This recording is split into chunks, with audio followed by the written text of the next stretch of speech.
Бөбекжайда 15 топ жұмыс істейді. Қазіргі уақытта мектепке дейінгі педагогикада балаларға экологиялық тәрбие беруге ерекше мән берілуде.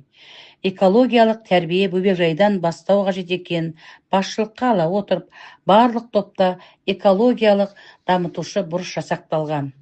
Бұл бұрыштарда әр бала өз ойын іске асыра алатындай, яғни өзіне ұнайтын ойынын ойнап, сүйікті ертегілерін, мультфильмдерін тыңдауға, қызығып қарайтын кітап, суреттерін қарауға, үйлесіммен дамытушы ойындар қолжетімді орналастырылған. Сонымен қатар бөлме өсімдіктері, жануарлар макеті, муляждары, көкөніс, жеміс-жидек муляждары, арнайы альбомдар бар. Ауа райындағы өзгерістерді бақылауға арналған табиғат күнтізбелері балалардың жас ерекшелігіне сай жасақталған. Аквариум мен террариумдарда орналасқан.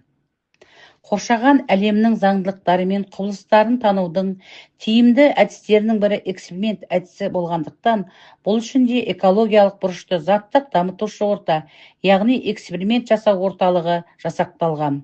Бұл бұрышта табиғат алтын бесігім тақырыбындағы материалдар электронды тасымалдағыштарға жинақталған. Мұнда балалардың жас ерекшелігіне сай экологиялық тәрбие бойынша сабақ конспектілері, ойындар, көрнекілік құралдар жиынтығы сақталған.